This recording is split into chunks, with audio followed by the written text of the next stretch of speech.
The Nigerian National Petroleum Company Limited announced the resumption of Warri Refinery and Petrochemicals Company at 60% capacity located in Delta State. The 125,000 barrels per day facility began producing diesel, kerosene and naphtha with potential for export. The WRPC, operational since 1978, is set to support domestic fuel supply and enhance foreign exchange through exports.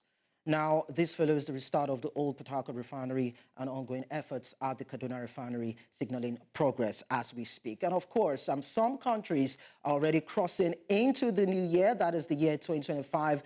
And we understand that Kirimata Island, known as Christmas Island, is the first to have finally and officially crossed into the new year 2025. And of course, Nigeria will be moving in that direction in a couple of hours from now, and the whole world will be celebrating of something new, hoping it will bring about great things and of course bring about growth and prosperity, not only for nations, but for individuals all around the world. So we have Kirimati Island as the first country to cross into the year 2025.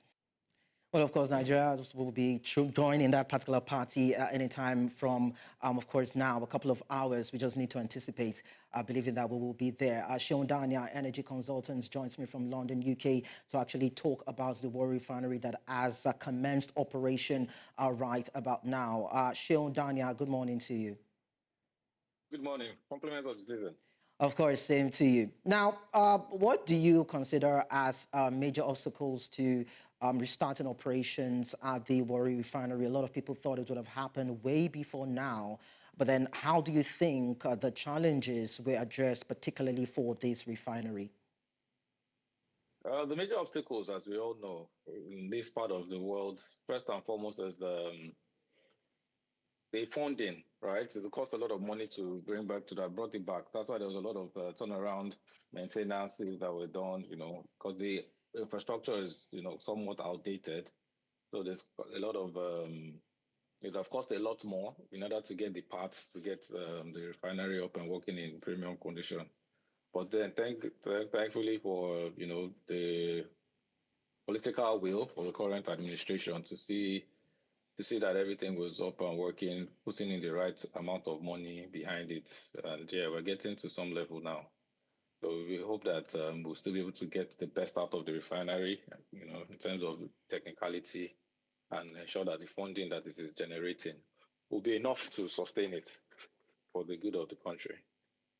So what does it mean now for domestic supply and, the broader economy for Nigeria?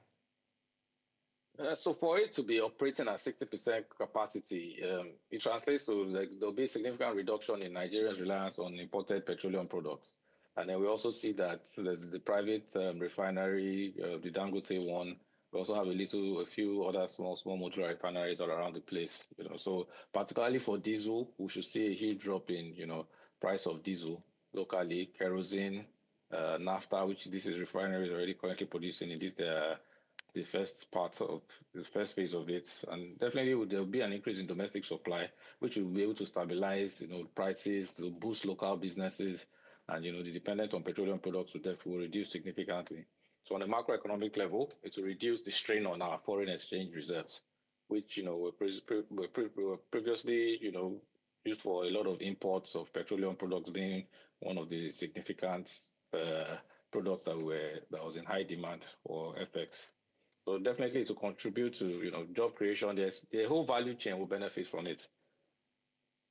All right. So with the refinery now producing diesel, kerosene, and naphtha, are you bothered or concerned about the quality of what is to be blended? There have been talks around what the Port Harcourt refinery is blending currently and the condiments used. I'd like to find out from you what you think about the quality of what this Warri Refinery will be producing. The oil and gas sector is a very, very, very professional sector. Basically, quality control is something that's taken very, very important. Likewise, safety.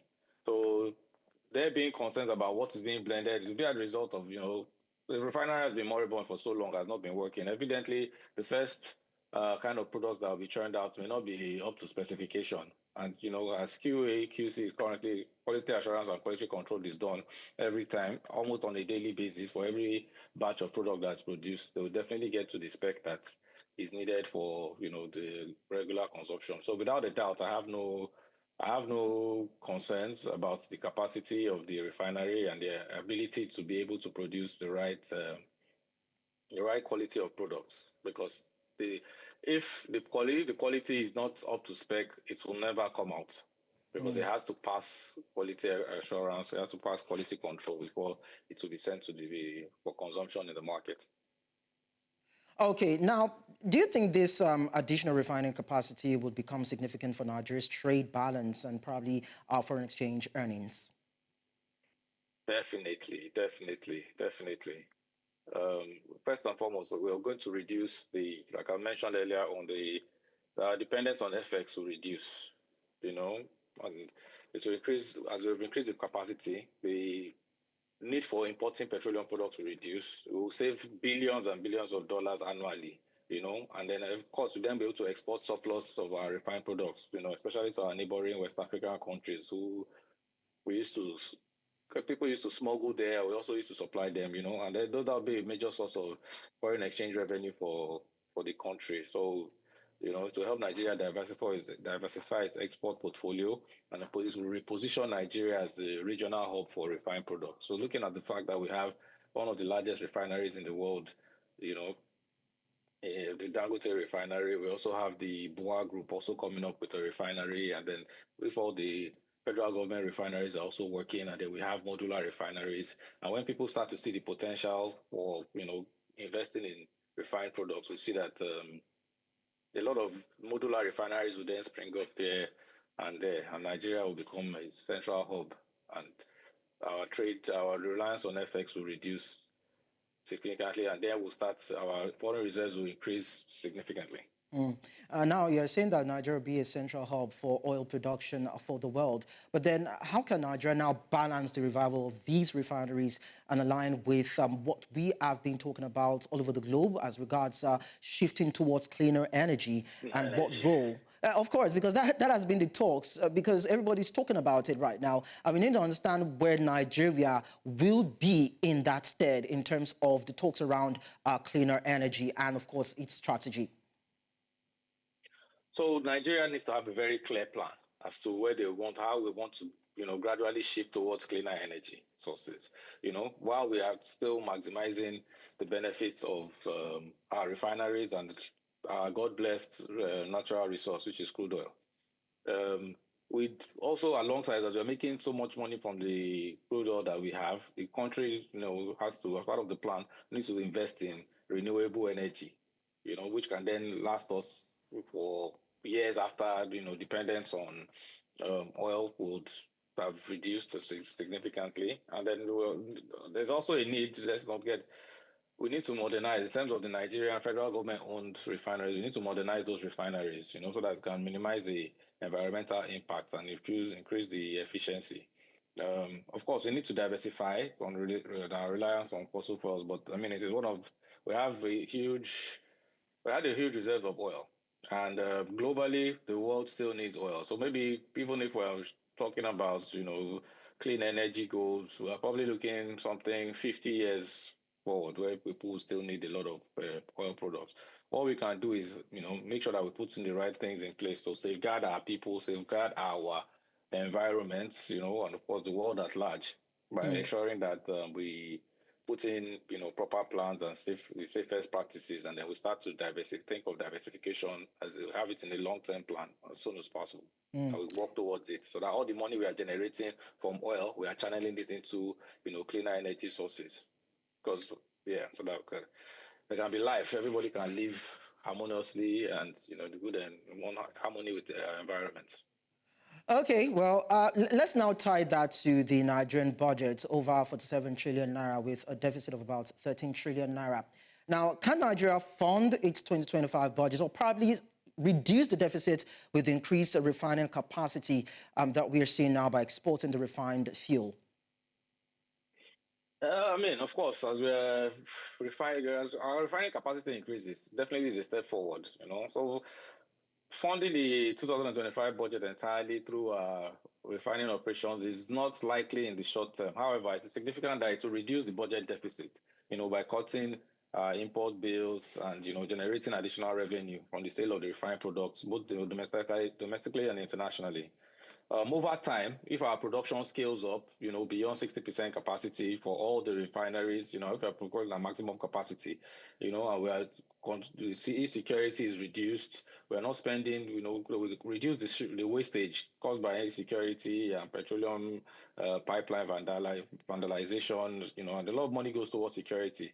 We'll be able to harness all that money, and evidently, the refined petroleum products will be a very, very vital revenue stream, and it will supplement our crude oil earnings and helping, to fund all the crucial sectors, like infrastructure, healthcare, and other things.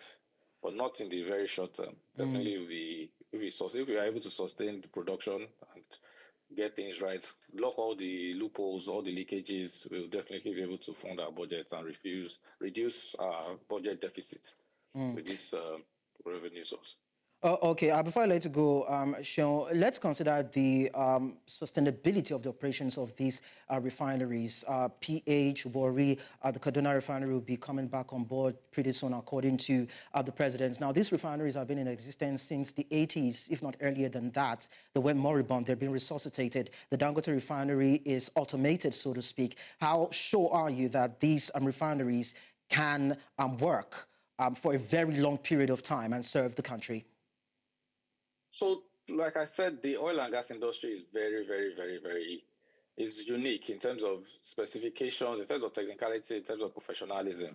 Evidently, for the refineries, even though it's usually lack of political will or lack of, will from the government or whoever it is that's running the refineries, those refineries are built to last for several decades from the get-go. So even though, we say they are moribund and whatnot, that's because we've not been using them properly, and evidently we've not maintained the supply chain for parts and maintenance. But definitely, if we have it working efficiently, the detailed engineers, the detailed engineering designs, all the parts, all the things that are required. There's a lot of even these days with technology, you're able to properly do a 3D scan of the entire facility. You have it on your dashboard. You can see every part, every component that has an issue. You can even detect ahead of time. They keep very good maintenance records, and if all of that is done and budget is properly allocated, NNPCL is now privatized. So I believe that evidently Nigeria will be able to benefit from it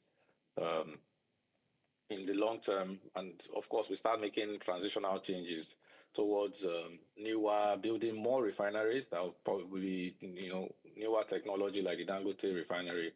And with time, we can then now start taking these ones down. Because we have refineries all over the world. We have some refineries over the world that are over 50 years, and they're still producing and they're still being maintained and they're functioning properly. So yes, it's all about the will and the need to have the right professionals who are going to run and maintain these refineries, and we'll get the best out of it. Well, I tell you, a lot of Nigerians are not actually not waiting, and actually waiting rather, I must say, to see that these 4 refineries are fully operational, as that would bring about a benefit for the country on all sides, economically. A lot of our money has gone into it. A lot of Nigerians' money, taxpayers' money has gone into, maintenance of those refineries. So evidently people are looking forward to, reap the benefits from them. Okay, that's good. That's fine. Seun Dania, energy consultant. Thank you so much for sharing your thoughts with us on the show. Thank you very much. Have a happy new year in advance. Happy New Year to you too. Thank you.